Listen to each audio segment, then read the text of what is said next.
Hello, everybody. Welcome back to the newest episode of the Theater Enthusiast podcast. I am very delighted and excited to welcome our next guest. He is known for such roles in Waitress and Once for his national tour. What else can we talk about?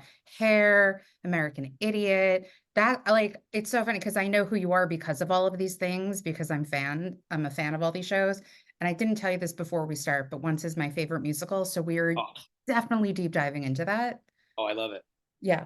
So anyway, the main reason of our talk will be Janice Jams, which we will definitely get into. But please welcome Matt DeAngelis. Who I hopefully you can hear that. I know Zoom takes out outside. You can pump yourself up, hype it up. Woo woo, Matt DeAngelis is Woo! here. Woo woo.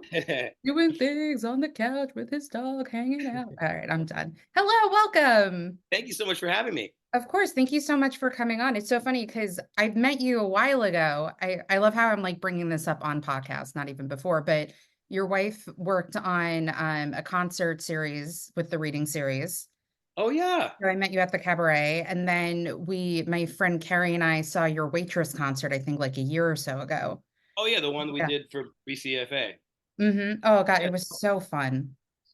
It was a great one. great. I As miss I those look guys. Waitress poster behind you. Oh Anyway, yeah. hi, welcome. Thank you. So I always start with, where are you from? Originally, I'm from Boston, Massachusetts. For anybody who's actually from Massachusetts, I'm not really from Boston, but it's just easier to say that. Near Boston, Massachusetts. No one's ever heard of where I'm from. Try it. And What's the name of it? Boxford, Massachusetts. For a second, I thought you said Loxford, No, but it's Boxford. Boxford. It's Boxford, about very 20. nice. It's like 30 miles north of Boston. It's a suburb-ish, right? Yeah. So what got you into performing? Well, I've been answering this question a lot because we're doing a lot of podcasts and stuff for the Janice Jam. Hmm. But my mother actually dragged me kicking and screaming to my first audition when I was 8 years old. They were doing Godspell at the local high school, and randomly, my high school is it's public. It's totally normal. But Hmm. there's 8 people from my high school who've been on Broadway, which is Oh, wow. super weird. So it's got a really good arts situation. Hmm. And my mother dragged me kicking and screaming because I wouldn't stop singing at the house, and she thought I was good at it. I caught the bug. I also played sports growing up and in college before I moved to New York. But Hmm. theater was always a part of my life because of my mom. Yeah. Is there anything in particular, like any certain favorite shows, musicals, like movie musicals, maybe that you grew up watching that kind of You know what's weird? started to like get the bug in you a little bit? You know what's weird is my we weren't a big music playing household. Like we didn't put on records or anything or Mhm. anything. My mom played the piano though, so that there was always like piano playing happening, which is Mhm. I'm sure was part of what launched me into the thing. Um, but yeah, I mean, mostly it was going into Boston to see shows. I remember the first time I ever saw a musical, like a professional musical, other than North Shore Music Theater in Mhm. Beverly, Massachusetts, was at the Colonial Theater. I saw Les Mis in like 1996, so I would have been like 13 or 12 or 13, and that blew me away, and Yeah.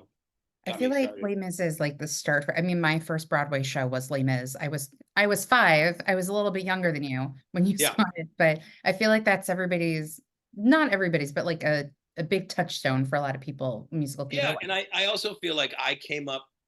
And it affects the way that I view musicals now. Like Christina and I talk about this all the time. Is like Mhm. we fell in love with this thing in the era of huge musicals, even the ones that like weren't critically successful. Like, Yeah. I mean, you had like Miss Saigon and Les Mis and Scarlet Pimpernel and Jekyll and Hyde and like all Yeah. these big, grand, like over the top, Yeah. like big sings. Back when they used to have baritones on Broadway, like like just Yeah.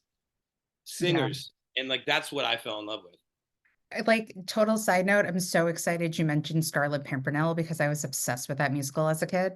I think I Yeah. saw it like 3 times on Broadway, I and can't remember. There's some big song that like I used to sing in voice lessons that I wouldn't be able to remember off now, but yeah. I just like thought of a song. I'm like, no, that's Jekyll and Hyde. That's not Scarlet. they're all it's all in like Martin Gare. Like they're all kind of like the same ish. Yeah. No, I just remember the song like they seek him here, they seek him there, they seek him. Yeah. I had the Yeah. cassette tape. Oh yeah. Somehow Oh my my God. dad Yes. got us like backstage to meet Douglas Sills, and I was so nervous. Oh And there's yeah. like a photo of my sister and I as kids with Douglas Sills in his dressing room. I don't know how that happened, but it was like a big thing for me at the time. I love Sorry, that. theater nerding No, out a little no, bit. Douglas Sills is still. He's like even I meet him now, and I'm like, you're so important. Yeah, he is. I He's wish more amazing. people realize. I think people do know, but he's not like, But you also have to remember that he was like a huge deal in the age before the internet. yeah, it's If you true. didn't know, you didn't know. And now he's an older actor and still works all the time, and he's Yeah, phenomenal. It's just, there's a lot of those people. We're gonna have Colleen Sexton in the Janice Jam, it's um, awesome. and but those people all came up kind of before the internet. Yeah. Yeah, it's very true. And also, I do agree, like musicals, like back then compared to now, everything, like so much has evolved. Oh yeah. I remember talking to someone who did a musical. I don't want to like name drop or anything, but it was like a very big musical that they were a part of. And it just didn't like, do that well because people weren't used to having big musicals like that on Broadway Can you anymore. imagine trying to produce a musical with your financial team trying to do a 60-person ensemble anymore? I mean, that doesn't exist. Yeah. I mean, The I'm whole pretty industry sure is they might different. have to like cut Les Mis down. Yeah, I'm sure they will. Yeah. And just like thinking, or unless they did it like Lincoln Center. Yeah, I mean, but they did that. They did that stripped down version on the road. They did that one that was less ensemble. They did the Hugo projections and stuff. It was pretty cool. I did not see that. Anyway, so what I'm curious to know, what was your first Broadway show that you saw? I think it was Aida on a trip with the high school chorus. I think would have been like 1997, 8, something somewhere in there. I can't. Like 2000. Maybe I was a junior. Then I would have been a 2000, junior. Yeah, yeah. yeah, I yeah. say that Would because have I been my saw freshman. Ida and I think it was like 2000, 2001. Yeah, that feels right. That would have been my junior year of high school, and then I think maybe I might be lying. That might have been the second school trip. I think the first trip was my freshman year. We did a New York trip every other year, Mm, and we didn't go as seniors. And I think I must have seen Les Mis again, because I do have a vague childhood memory of like me and my friends taking a picture when Les Mis was at the Imperial, when it had mhm. the little gold circle on the sidewalk, and we were all like looking up at the camera and like taking a picture Yeah. with the thing. I don't, is that circle still there? I just saw Water for Elephants a few weeks ago and I didn't even take a look. Well, I didn't. I thought it wasn't the Imperial where Ain't Too Proud was. Yeah. I feel like I saw it when I went to see Ain't Too Proud, but I can't remember. That's a piece of New York Yeah. folklore there, I for guess you sure. know what? Next time either one of us walk by, we'll have to make sure we take a look to see if the plaque is still there. Love it. Yeah. So you got into performing, you did it throughout high school, I'm assuming. Mhm. And what made you, did you, when you went to college, were you like, I'm going to study performing arts? Is that what you did? Yeah, yeah. I mean, I had a guidance counselor who was awesome, but didn't know anything about theater. So I went to University of Southern Maine for Hmm. a year to do musical theater, but also play basketball. Oh, perfect. Um, and so that didn't go particularly well because it was impossible to maintain my course load and play sports. And so I quit the basketball team, continued musical theater for a year, but it's a great school. Tony Shalhoub got his undergrad there. Um, but it was a small program that was new. Christine and I have actually gone back up there to teach a couple of times, which has been really nice. And I'm still close with some of the department heads there. But then I transferred to Boston Conservatory for a little while. But I've sort of always had a non-traditional approach to this thing, and like a small college program and then a regimented college program weren't really for me. So I dropped out and moved to New York when I was 20. Coming up on like next week is 20 years in New York for me. Oh, wow. So yeah, and then it took me 6 or 7 years. I did some shows, I did some stuff. I was going back to Massachusetts a lot to do stuff at Foothills Theater and some other places, and then I made my Broadway debut in 2009. You want to It was talk about about your Broadway 5 years. debut? It was in Hair. It's Wolf, right? Wolf? No, Wolf? that was Wolf. it was No, crazy. you were, sorry. I promise I researched you. And now I'm brain farting on everything because you did it. I probably saw you because I saw hair a bunch of times, and then you went to London with it. So what the way it worked out, it Yeah. was super crazy. I'm I just I gonna always see here joke and please. I always joke with Theo Stockman that early in my career, the only reason that I had a career is because he kept booking jobs. So Yeah. Theo was in the ensemble. He booked Hmm. American Idiot. Yeah. I was a vacation swing, only supposed to be there for 2 months. Then Josh Lehman moved into Theo's onstage track permanently. I took Josh Lehman's full time swing track and did it on Broadway for like 11 months or so. Then I fucked off for like Christmas time this would have been 2009 Christmas. I got a call January to come back because Steele Burkhart twisted his ankle and they needed a full like time replacement. And then I got asked to go to London. I took over an onstage track in London. Then Luther Creek booked Spider-Man, and I went into Woof on the West End, and then Woof on the tour, and then back on Broadway the second time as Woof. But back to the Theo Stockman thing. Then after Hair, I originated Theo Stockman's American Idiot track on the tour. Yeah. So like I kept doing all the tracks that Theo Stockman was doing. It was pretty funny. Yeah. So you just need to wait for like his next big Broadway role and just sit there patiently. Or Sure. maybe like you can book something and then like he'll replace you and be like, haha. Well, we're both Bostonians, so it's nice. We got a little Oh, New England flavor going on there. that's so fun. So what was it like going on tour with all of these different shows? Can you talk a little bit about tour life, especially because you've done first national tours for pretty big shows, Once, Yeah, Hair, and American Idiot. and Waitress. And Um, Waitress, yeah. yeah, I think before the pandemic, I was tired of touring. Mhm. Since we haven't really been able to go anywhere for a while, I really miss it. I like that I have a functional understanding of like most major markets in the United States. I have a bar that I like. I have a thing, I know where to go and what to do. And I think that bringing theater to where people are is really cool.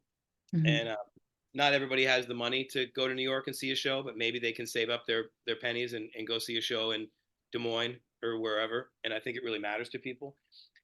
Totally obscure, left field example, but Christine and I were just doing a concert tour of China.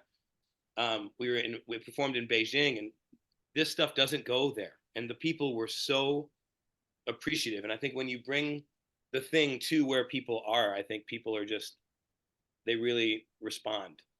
Yeah, I very much agree with that too. So my old roommate works in producing and her main focus is international producing and especially in Japan. Mm, So for years it would always be like Dream Girls they would bring over or a chorus line or West Side Story. And I said to her at one point, I was like, why is it these same shows that you keep bringing over? And she goes, because they love it. yeah, It would probably be hard to bring over like I'm sure they have done American Idiot in Japan, but like her company specifically have done certain shows. And I think she even worked on Harry Potter in Japan, which is pretty cool. that's very cool. Christine Yeah. and I have both performed in Japan twice each. We love it. She did Rent and Finding Neverland there, and I did. Oh, I guess I've only performed there once. I've been to Japan the second time on vacation, and then we did once there, which was really wild because they have the super titles on the side of the stage, Hmm. and Japanese culture doesn't like respond verbally in performance really. Yeah. They go crazy at the end and they do the rhythmic clapping thing and it's amazing. But because it's a language based show with language based jokes, the Hmm. idioms and the language based jokes are different in English than they are in Japanese. Yeah. So like it was the quietest it had ever been. But once we started playing those instruments, they went nuts. They loved it. It was so cool. Yeah. I did say, because Once is my favorite musical, I did see the original off Broadway at New York Theater Workshop like 3 times. And one of the times that I did see the show, nobody applauded during the first act Right. because they were so engrossed with it. So I would imagine it would kind of be something like that in Japan, even though it's a totally Yeah. Well, different. John Tiffany was kind of all about that. He didn't want that many places for clapping. He wanted it to move. Yeah. So let's talk about the Once experience because, like I said, it's one of my favorite musicals. I was lucky enough to have Steve Kazee on my podcast, and I cried when I started talking to him about the show because it really does mean so much to me. I was even there first night of previews on Broadway, where they even had to make the cast go out for like an encore curtain call because when the lights went up, nobody left. Everybody was still like losing their shit about how good the show was. Yeah. So, what was the Once experience like? What was the audition process like? Because you had to play a bunch of different instruments as well. Yeah. The audition process was crazy. I was one of the last people to get hired. Uh, I played drums growing up and I played guitar, but like at the time, I was not good enough at the guitar to be in that show. Like doing that show made me a much better guitar player. But I was a drummer, and my character on the tour uh, was primarily well, no, I mean mandolin, which I didn't play Hmm. um, at all, and I don't read music, so it was a challenge. But the drumming is what got me the job. And I remember in the audition, Martin Lowe, the music supervisor, was like, "So would you feel comfortable learning the mandolin?" And I was like, "Yeah, absolutely." Having no clue.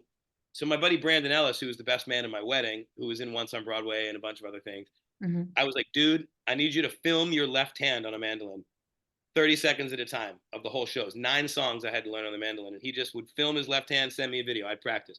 And Bess Glorioso, stage manager, let me go over to the theater Sunday night after the show, borrow the practice mandolin, take it to my house as long as I had it back to the theater by 5 o'clock on Tuesday. Oh, So wow.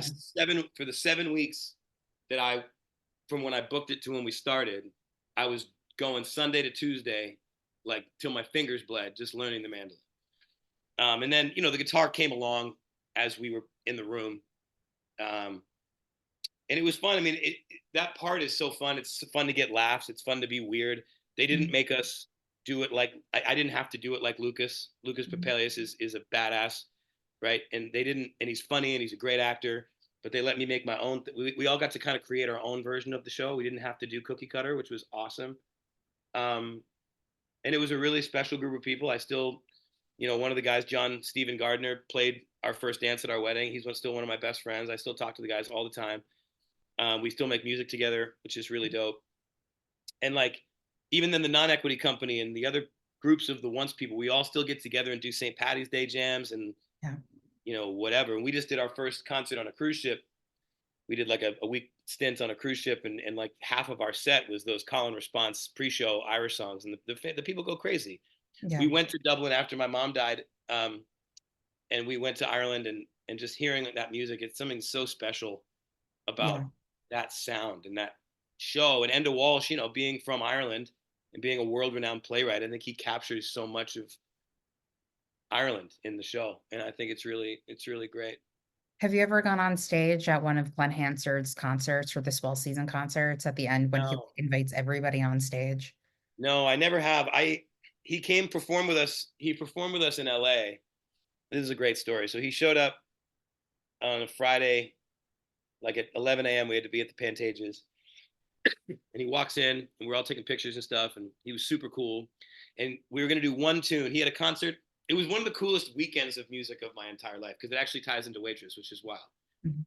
So this was a Friday afternoon. He shows up to the lobby of the Pantages, and he's taking us through this tune, the old triangle. It's like a lilty, and the old triangle went jingle jangle all Oh, along the band. I'm very fully Yeah. aware of this song. I haven't seen Oh, him in concert a it's few got times. a million verses and it doesn't Yeah. rhyme. It's amazing. Mhm. So it's kind of a boom, boom, boom, right. That's kind of the vibe. So I'm playing the cajon, and we're working it out, Mhm. and he keeps looking at me kind of, and he's like, stop, stop, stop. And he was so nice about it. He's like, I don't want to step on your toes, man. But he's like, you're not really playing the groove that I want to play. But we can collab. Like, I don't want to step. I was like, I'm gonna stop you right there. I was like, let's pretend in this moment that you're you and I'm me, and I'll play it however the fuck you want. And he laughed. And so I have a picture on the wall over here of when that moment in the song happens. He like looks over at me and winks, and somebody caught the moment where he's winking at me, and I have it on the wall. Oh, that's But amazing. so that happened. That was Friday. Saturday night, no, Sunday night, he performed at the Hollywood Bowl, and we all got free tickets.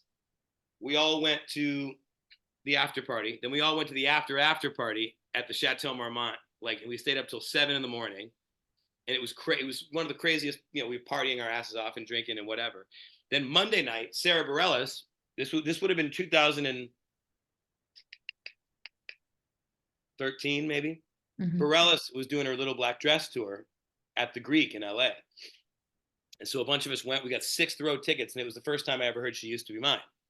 She played it, and another tie into the Janice Jam. I texted Casey Levy from my hair friend, and I was like, "Dude, have you heard this fucking song? You've got to play this part. Holy shit!" And then cut to 3 years later, I was in Waitress on Broadway, and I told Sarah about that, and I have pictures from that night, and now Casey Levy's doing the Janice Jam. It's like a whole Look at yeah, that full circle moment of like Once and Waitress and Janice Jams all come yeah. together. So let's also talk about Waitress because that's also like a very beloved musical, especially like amongst my friends as well. And I was actually there. It's reopening on Broadway back in what's math in my head? 2021, Yeah, would have been right? fall Yeah. of 2021. Yeah. Yeah, so I can say, because you were behind the curtain, 100% standing ovation before the announcement was even made. I was Oh one yeah. of the people standing. It was wild and it was such an amazing experience to be there. So what was it like? Well, let's just talk about the reopening night because, the pandemic was hard for a lot of performers Yeah. during that time. So what was it like to like be back on Broadway and be the first musical to reopen on Broadway? Well, Waitress is the best show business job I've ever had. It Mm, continues to be a blessing, and Sarah Bareilles is an even better boss in person than she is a performer. She's just the best.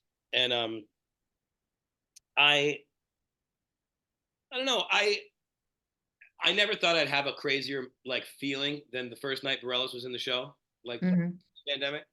But that night was so electric, and I don't know. I think I saw Steve Carell just made a thing the other day, and he said that like he thinks that live theater is the future because AI is going to take over TV, and you're never going to be able to get AI on stage.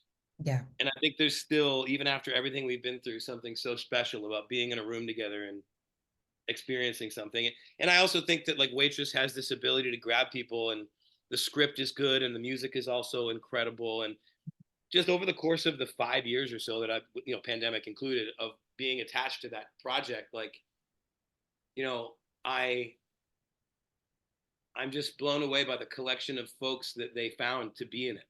And I Mhm. think that's part of why it was so great too.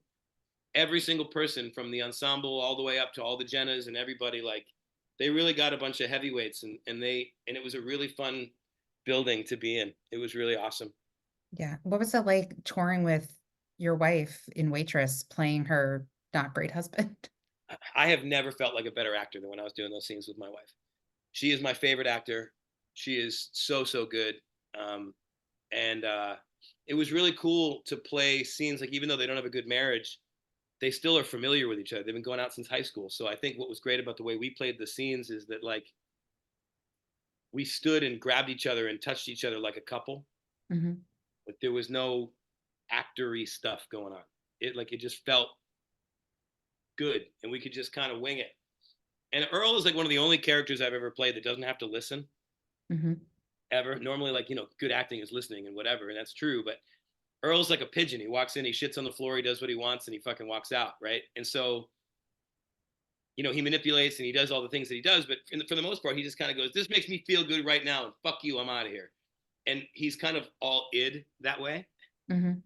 So it was really cool to be able to do that with an actor and a person that I trust as much as Christine, and vice versa. She always liked it, and I'm not a real mix it up kind of guy. I kind of set my show and work within some pretty reasonable parameters, but it was just really cool to just like be that comfortable with somebody in a scene. Yeah.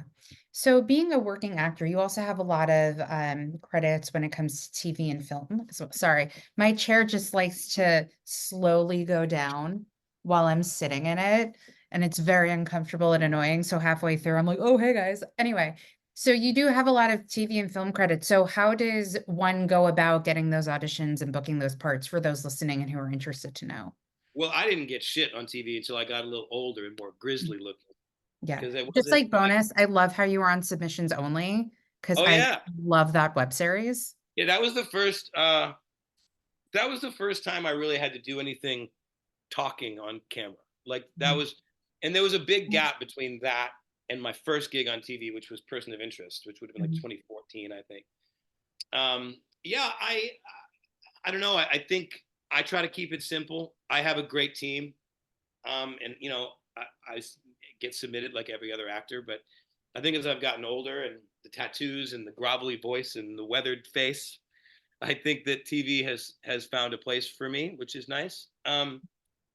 But I kind of just try to let it be that. I kind of don't try to act as much when I'm on TV. I try to just stand there and say the lines. Mhm. I'm lucky. First thing I did when I booked Person of Interest is my friend Carrie O'Malley. She's a Boston sports girl. She's a friend of mine. She was just in that movie with Michael Fassbender, whatever that's called. Well, The there's a couple of them. the last one when he kills people or something. I haven't seen it yet. I'm the Oh worst. yeah, I can see it in my head, but I can't think of She's it. the redheaded secretary that's getting all that press. She's like the best Oh actor on the planet. It's insane. yeah. Oh So I no, literally called her. I was like, she's been around. She's done lots and lots and she was on lots and lots of Snowpiercer. She's been on a bunch of stuff. She a literally lot of goes. I called her. I theater said, credits. Yeah. yeah. Oh my god. yeah, I mean, Drama Desk nominee for winner nominee for The Baker's Wife and Into the Woods. Like, Mhm. she's a badass. Yeah. But anyway, I called her. I was like, "Oh my god, I got this TV audition. I don't know what to do. Tell me everything, so I don't look like an idiot." Like, I didn't know the first thing Hmm. about showing up on set and marking camera rehearsal. I didn't know anything. So Hmm. she walked me through everything, and I feel like the parts that I play on television, I'm always a scumbag. I'm always like a Nazi or some asshole.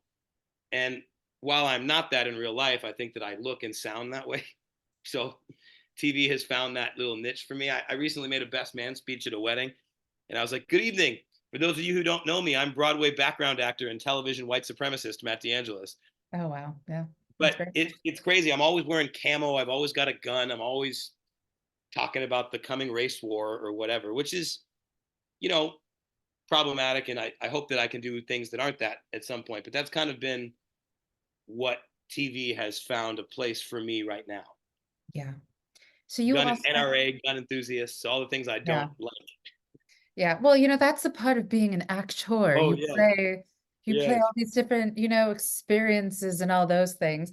So you and Christine also co-founded a company called The Working Studio, where you also teach master classes. Do you want to talk yes. a little bit about that, especially if people want to study with you guys? Yeah, and that would be great. I mean, we're just sort of getting back into it. The pandemic, we had to really pivot because we called it the working studio because like we wanted to help our friends who were great in like in their 20s and 30s book more jobs, Mhm. right? And we felt like we had a perspective because we work all the time and we were trying to help them book more jobs. But after the pandemic hit, like actors didn't have any gigs to audition for and they were running out of money. And so we pivoted to high school, college prep. And we have some great students. We have a student going to BOCO next year. We've got a student at NYU right now. That's We're great. very proud of our students. And we hooked in with um, Christine's childhood voice teacher, who has like multiple Broadway performers under her umbrella now, and became the official acting coaches of the Noel Smith Voice Studio. And so that's been really, really fruitful for us. And it really, not that we don't want to get back into coaching adults and helping people get ready. We just coached a friend of ours on who's in her mid 20s on the Mean Girls tour. Like we like doing that and we like adult actors, but there was something really special about working with kids that we didn't. Not that we like kids, it was fine, but we didn't set out to have that be our business model. Mhm. And so for anybody listening, if you have any young adults who want to get serious about this and get into college, we've got a plan for that. And if you're a professional who's just trying to dust off their book and get back in the room again, like we can help you there too. Yeah. So you guys created, I mentioned the Waitress concert, and now you have Janice Jams coming up. How does the idea for these concerts and how does one go about starting to create them? And then if you want to talk about Janice Yeah. Jams. Well, I I I've always we're not famous on Broadway. People, if you ask the average person who Audra McDonald is, they're going to say that lady from Private Practice, right? Like I I I think we should try to expand the knowledge base of people so that everybody knows who we are, but that's not for right Mhm. now. But like I think it's really important when you're given a moment of visibility to use it to help other people. I've always felt that way. I got that from my mom. This I don't know if the video is going to be on this podcast, but right here, up here, that is our Waitress third place. We Mhm. raised $231,000 for Broadway Cares when me and Jeremy Morse ran our auction. I did Oh, the live auction at Waitress on Broadway. I think we raised over $250,000 for that. I've always sort of been a person who wants to help. One of my biggest inspirations for that was working with Gavin Creel so early in my career and watching him found Broadway impact. And if it wasn't for Gavin and Rory O'Malley and Jenny, I don't think that we would have ever passed marriage equality at all. And I know, there's some pushback on things like marriage equality right now happening, but in general, we wouldn't have it if it wasn't for him. And he worked tirelessly and did so many wonderful things and galvanized and brought so many people together. And it was such an inspiration. He's just such an inspirational guy. I learned so much from him, and I've always tried to use whatever platform I have to help people. And mhm. then obviously this one is very personal because my mom was, very, very special. And she was a big personality and she was a part of the Broadway community. She came to see shows. She was always going backstage and hanging out with my friends and whatever. And she died in 2022 of metastatic breast cancer. And so last year we did the Janice Jam Broadway Rocks for Breast Cancer is our first inaugural event, but now we've Mhm. rebranded as just the Janice Jam Broadway for Breast Cancer. We're going to do it every year. Last year, we raised $27,000 for critical care services through the Phyllis Newman Women's Health Initiative and the Entertainment Community Fund. And this year, we're working with the Breast Cancer Research Foundation, which is the largest not for profit funder of research for metastatic breast cancer. And really, I've learned so much doing this. Everybody who dies from breast cancer dies from metastatic breast cancer. Metastatic means that it goes from the breast and settles someplace else. And 97% of the money that is raised for breast cancer goes to early detection and vaccinations. And not that that's not important, but I would love to have more time with my mom Yeah. as opposed to having her not be diagnosed at all. And so the money that we're raising is going towards services to research what it means to keep people living with metastatic breast cancer. Another statistic that I learned through this process was like, let's say you caught it day one. You have a cancer cell in your breast and you get a mastectomy immediately, like the first day. 30% of women still have metastatic breast cancer after that. So not that they're raising plenty of money for the early detection and all that stuff, but we're really trying to do the back end research and give people, hope and give people the resources that they need to do the research to keep people alive with their families longer. Mhm. So tell us a little bit more about this upcoming Janice Jams. Who are some of the people appearing? Oh, Uh, we're so excited. yeah, you got some pretty good ones. I am Pretty a big heavy fan hitters. of one of the Tony winning people performing. Oh yeah, I've seen them a bunch of times in concert. Um, yeah, and at Hoswell Greens, which is a great space too. great space.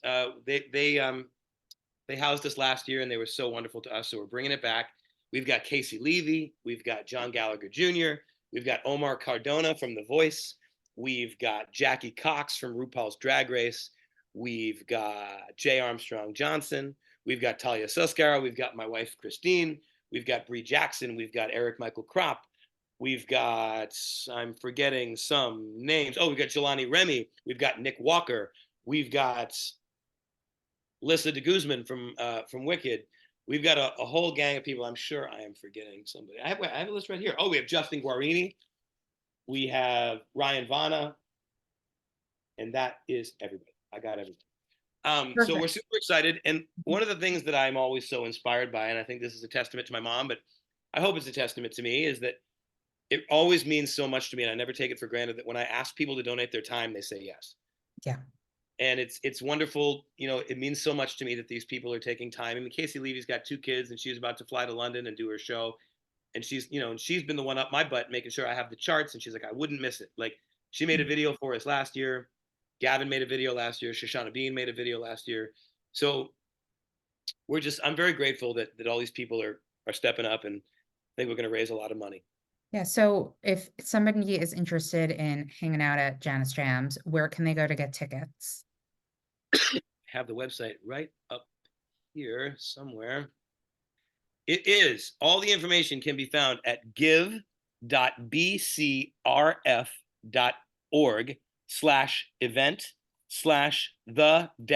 give.bcrf.org/event/the-Janice-Jam. And if you can't remember that, you can also go on Matt's social media and Yeah, get the link from it's there. on the link in my bio. Yeah. And they also have different levels. So do you want to talk about the different events and fun Yeah. things you guys have planned for that night? So we have a very exciting pre-show concert lined up upstairs, and that's going to be John Gallagher Jr. is going to be doing a mini stripped-down acoustic set upstairs at Winnie's, which is the new upstairs bar at Haswell Greens. I will say Along I with, have seen him do stripped down stuff before, concert wise. Not that sounded inappropriate. He's very good. Highly recommend. he's amazing. He's Yeah. incredible. We just did Swept Away together down in DC, and Oh he was no, here. I forgot to bring it up, and I was saying to myself, should I bring it up after this? I don't know, but wink if it's coming to Broadway or not. I feel like it I is. honestly, you know as much as I do. I hope so, and I hope I'm Well, lucky enough to continue. It's one of the best things I've ever done. it is rumored because I already got an advertisement for it on Instagram saying like sign up for stuff. So in my head, it is coming. I said in my head, I don't have any insider information, and I Listen, feel like it's if going to I had a be in one nickel, of two theaters. So again, that's my own head, and you will be a part of it. I That's, hope so. Like I said, I try not to count my chickens. I've been in show business too long, but I yeah. would love to. It's an incredible show. But so John Gallagher's doing his pre-show concert upstairs, along with two-thirds of a threesome, which is it's Caitlin. I always forget her last name. It's AJ Holmes and Caitlin Graham. Caitlin, I'm looking it up right now. This is embarrassing. Oh, please, I don't worry. I forget how to, I told you before, I don't know how to pronounce names, so it's all good. Two-thirds of a threesome. Here it is. Anyway, it's AJ Holmes from Book of Mormon, and it's Caitlin Cook. Caitlin Cook, and Mm. she has the that hit show down at Soho Playhouse where she plays the guitar and sings the bathroom graffiti. Oh, nice. So they're doing a little set, and John Gallagher's doing a set. We're gonna have pre-show cocktails and step and repeat, and the auction is gonna be upstairs. And then kicking off the downstairs event, we have burlesque Hall of Famer Margot Mayhem is gonna do a flamingo themed opening number, and then we start our concert downstairs, and then DJ Mike Borowski is gonna be leading our after party, and we've got burlesque performers and magicians and sword swallowers and jugglers and all kinds of crazy stuff going to be upstairs, and we're going to dance all night, and it's going to be incredible. And you're going to raise a lot of money as well. I hope so. We're going to put it out there. So it's going to be an annual event, you were saying. What are your hopes for this event, aside from like raising money? And are you going to have anybody there to talk about the importance of metastatic breast cancer as well? Yes, we're partnering with this amazing woman named Tammy Eagle Bowling, who I met at, I don't remember how we got hooked up. She came to the Janice Jam last year, and we were on the Today Show together maybe a year ago, her and I, Mhm. talking about the Janice Jam and talking about her charity that she runs. But she had a routine mammogram at 41, Mhm. and she got diagnosed and she was given months to live. And now she's been living for 8 years. She had two young daughters at the time. And she's just such an incredible woman. She was in advertising forever, and she's a PR genius. And she's run a bunch of charities and been on the boards of lots of cancer charities. And she was the one who hooked us up with BCRF. And she's just a really special, hardworking lady. And she's an asset to the team. And really, we want to grow it. I think I want to try to raise $150,000 next year. And within 5 years, I want to be raising $1 million every year. I was reading a story about Jerry Mitchell starting Broadway Bears, and it was like the first year they did like $10,000. You Mhm. never know what, like it said, not to quote Hair again, but Margaret Mead said, "Never doubt that a small group of dedicated, hardworking people can change the world, and it's the only thing that ever has." And I think we're building a family here that really believes in the messaging. We got PJ Adzema from Book of Mormon and Stage Time NYC as a co-producer this year, Mhm. and I think that it's really resonating with people. I think everybody has an experience with breast cancer. You know, um, Everybody knows somebody, Yeah. and until this thing is in the rearview mirror, I just think it's a sacred responsibility that we have to try to help people. Yeah. I did tell my mom about interviewing you about Janice Jams, and she was like, tell him this story. So I have to do this for my mom.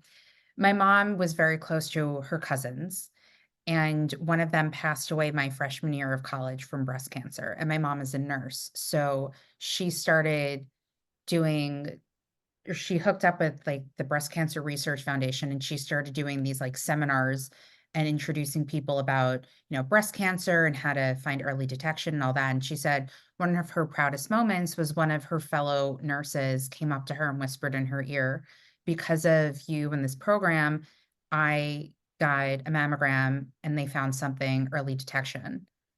So that's Incredible.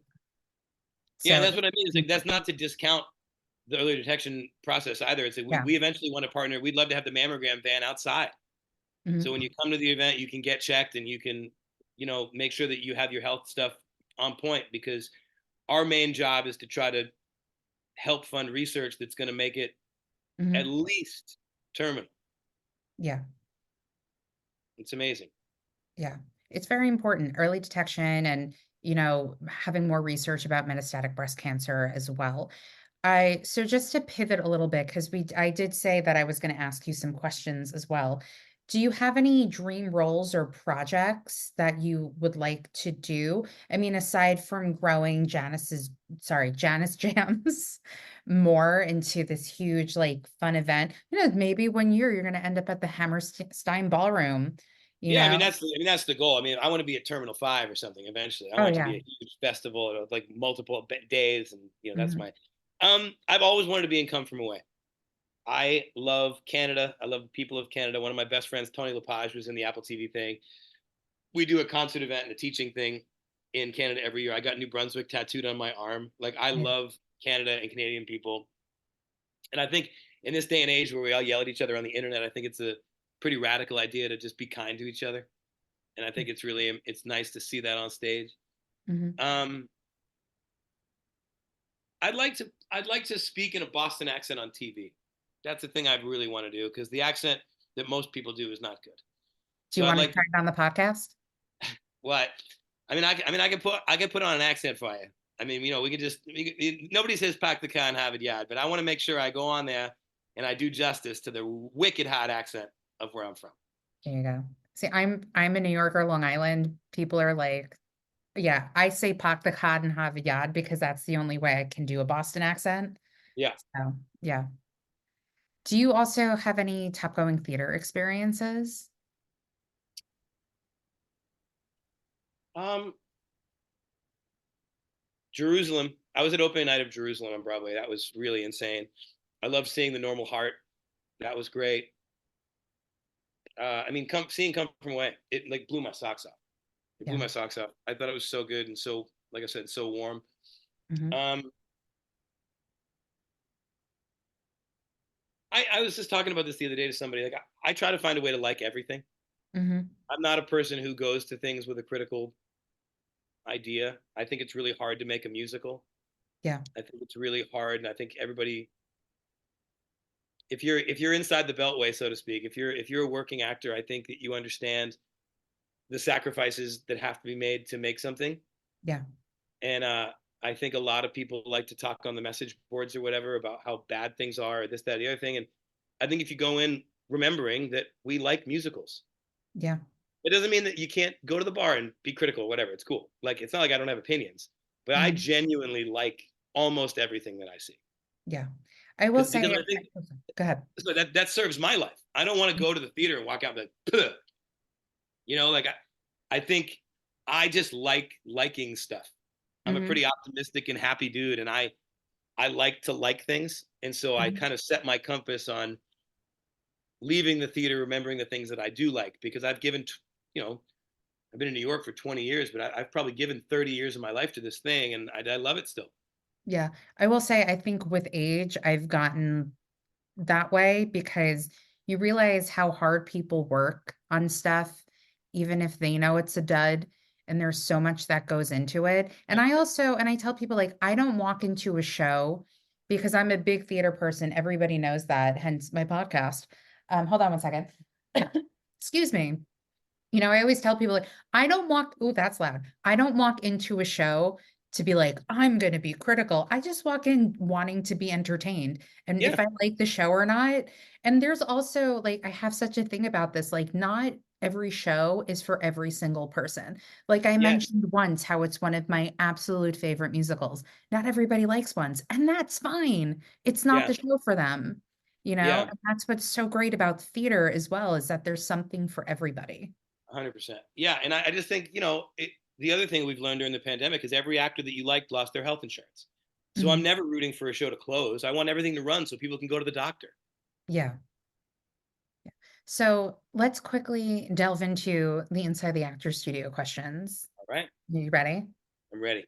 Okay. What is your favorite word?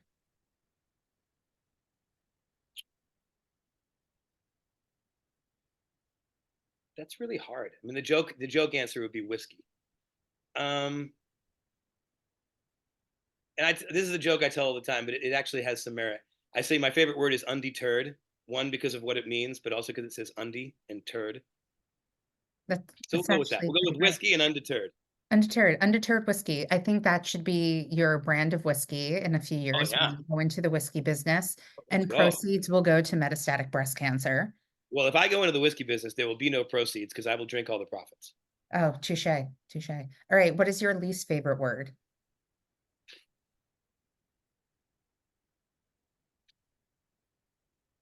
Um, Impossible. What turns you on? People being kind to each other. What turns you off?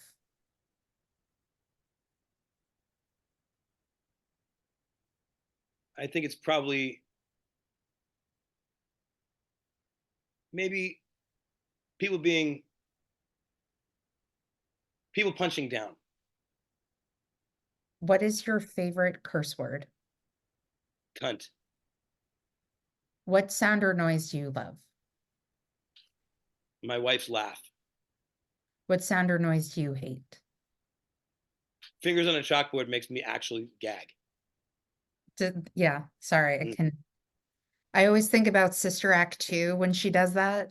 Oof. Sorry, I'm Whoa. bringing it up and we're both cringing. Okay, what profession other than yours would you like to attempt? High school basketball coach.